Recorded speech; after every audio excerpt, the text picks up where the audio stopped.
Howdy, folks, and welcome to Moose Podcast number 458, The Jays.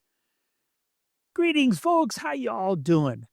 I trust you are really doing quite well. Right here in Montana, we've got a bit of a heat spell going on after the 4th and some thunderstorms. The thing that's kind of amazing to me is here at the old homestead, we've got, it seems like a second round of nesting going on. We got some robins, black chin hummers, and at the same time, we've got a bunch of fledglings. We even got a little fledgling coops. That's quite hilarious to watch as he tries to figure out what it is to be a Cooper's hawk. So it's really cool.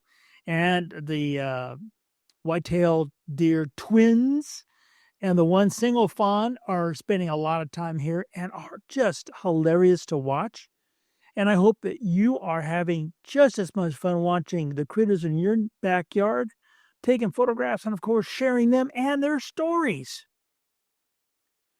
This week's episode of the podcast is again being recorded with Adobe Podcast Beta using their AI voice cleaner upper. Kind of cool, works really well. And of course, the transcript is still being generated, and I'm using the one from Adobe Podcast. And you can find that transcript along with the podcast there on the website, the blog post for the podcast, along with the photograph that supports the podcast. And you can go to your favorite spots to listen to the podcast, which includes Spotify, which has the ability for us to have a conversation. So don't hesitate to reach out and do that. That's what this is all about. See if I can help you folks not reinvent the wheel that I've already reinvented many times over. So why go through that misery again? I've done it for all of us. Tap the resource, folks. When it comes to news events, something that I want to mention is coming up the 1st and 2nd of August. Wow, just less than a month away now. Wow, time is flying. On the 1st, I'll be at Bozeman Camera doing a presentation on aviation photography. Aviation photography bull session. And that evening is going to be free. Anybody wants to attend, just come on. And then on the morning of the 2nd, just going to have 10 shooters. We're going to do an early morning sunrise static shoot at the Three Forks Fly-In, hosted by the Montana Antique Aircraft Association. We've got some really cool planes lined up. My favorite is going to be the Travel Air. It's such a rare 6000 model. It's going to be just a lot of fun. Probably a bird dog, and ramp rumor is maybe even a P-51. So more information, head to Bozeman Camera. And I will have some of my stuff on social as well. Hope you can join us. Now, I'm still trying to get through Sea of Grass. I have just been crazy busy. But when it comes to books, especially for this week's podcast, I want to recommend an old one that's in my library. It's a great series, The Bent Life Histories of North American Birds. This one in particular is the Bent, B-E-N-T, Life Histories of North American Jays, Crows, and Titmice. It's not easy to find. You can find it at times on Amazon. There are a number, like Abe Books has them. You're only going to find used copies. But it is a great resource of information. And basically trivia. And that's trivia that you probably can use.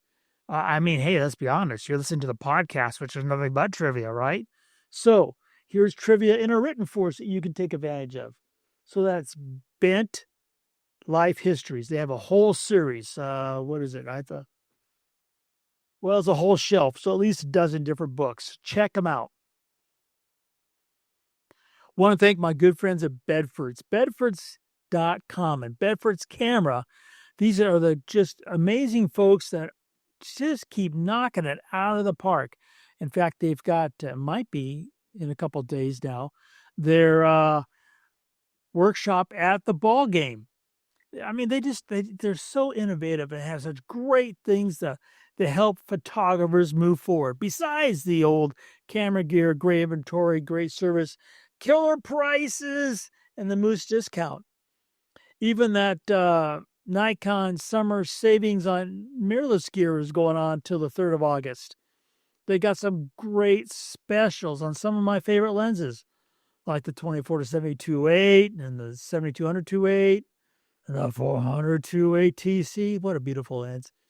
And the 51-2, it's another killer lens for aviation. So that's Bedford's.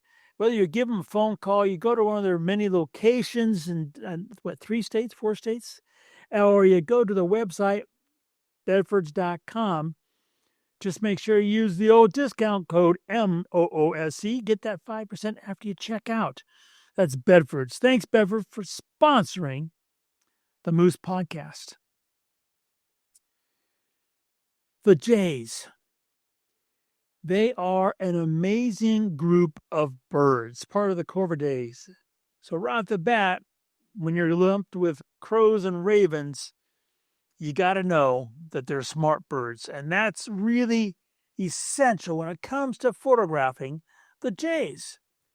They have great memories. They have some very anecdotal evidence that they actually started using tools, which is really just another higher form.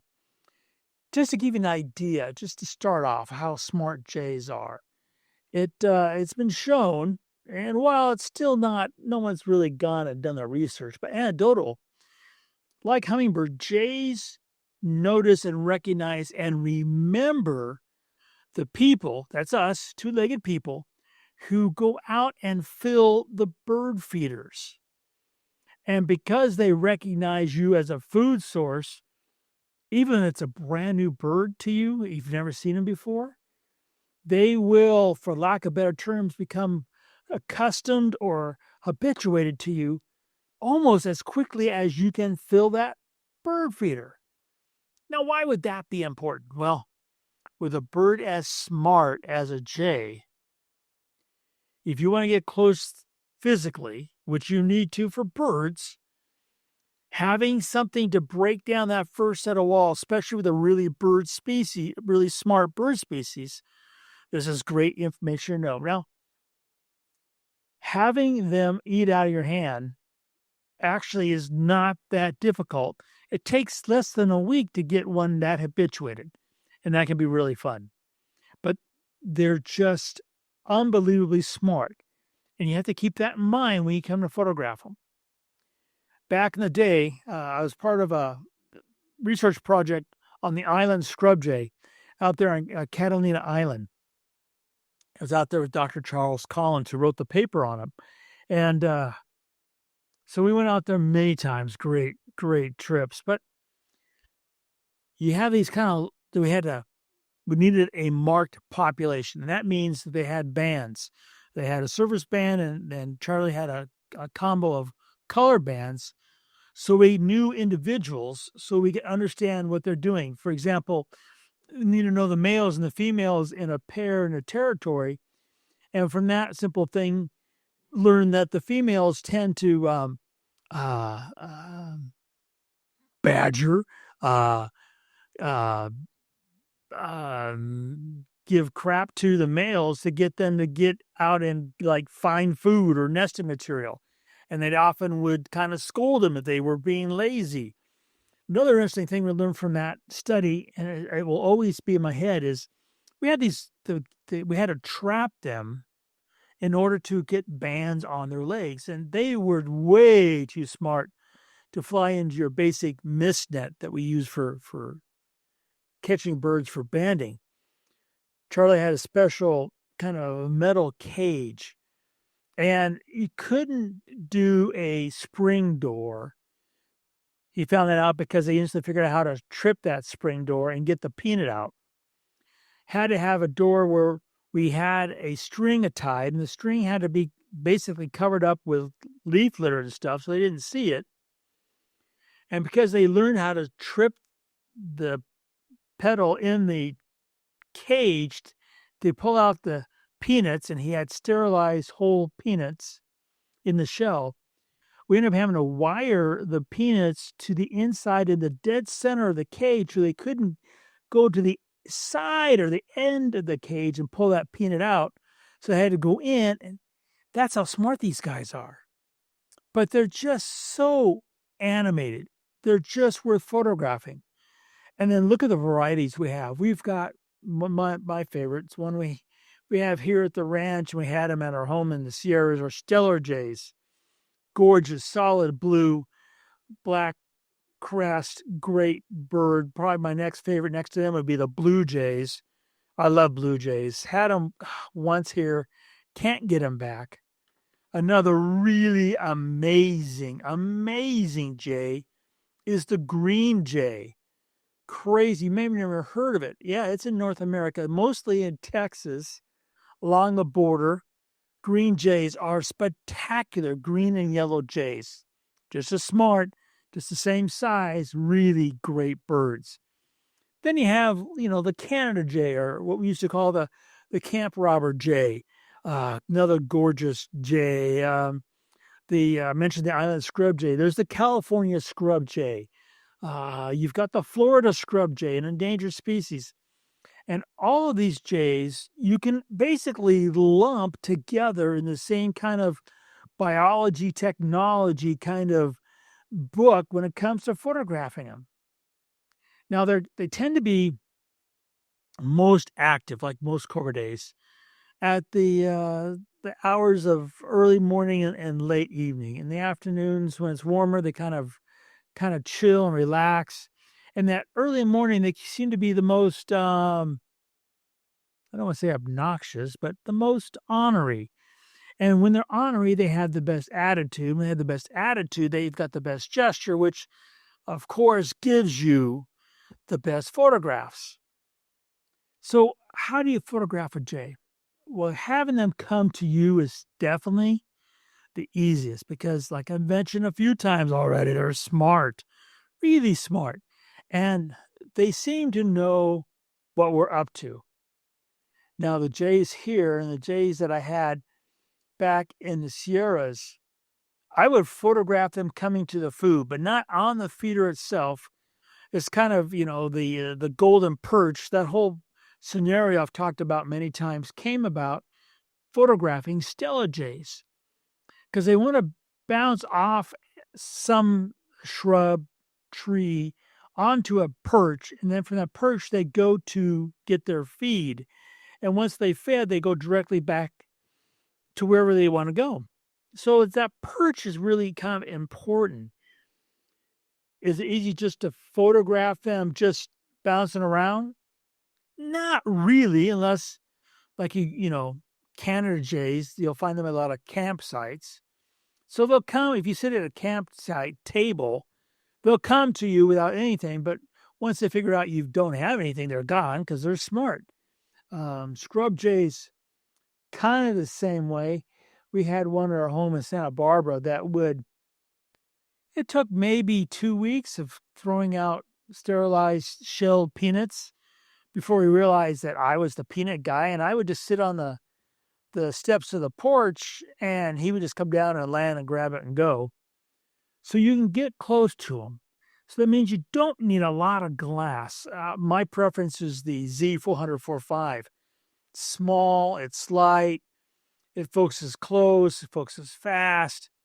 And since the jays are big, right, they are, size of maybe 3 fists together, including their tail. They're a big bird. Don't need a lot of glass, but you want to kind of get them to pop out from their background. So having that longer lens to move vertically left or right, up or down, little bits to improve the background can make a difference. The one suggestion I have for jays, if at all possible, not a necessity, not a requirement, but they have really beautiful, big, dark eyes. And if you have any sparkle to them, it kind of lights the imagination to that intelligence that's just inherent in jays. I'd love to encourage you to go down and photograph the Florida scrub jay. I had a a student long ago who did that, did really great stuff back in the days of film, shared his images, helped with that endangered species. And if you can tell a story of any jay and its intelligence and share that, that just would really be a great thing, because like a number of species, their numbers are actually have really kind of decreased faster than other species. Um, their size, the territory they need, their intelligence. So helping them out photographically and telling a story would serve all of us really well. I would love to hear and see your stories.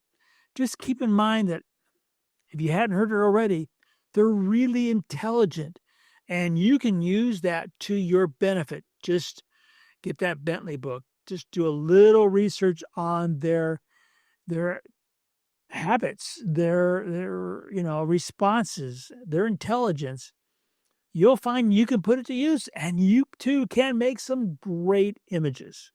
Because if you do, I guarantee you're going to fall in love with them, as I have, the jays. You folks have a marvelous week. Get out there and shoot, and remember to make every click your story.